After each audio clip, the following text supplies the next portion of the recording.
কান্না তো দি হাসি মার ভিডিও ভালো হয়নি তাতে কম জানি গেল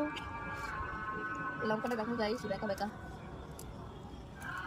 স্পিড বাড়িয়ে দিতে হবে এত স্লো মোশন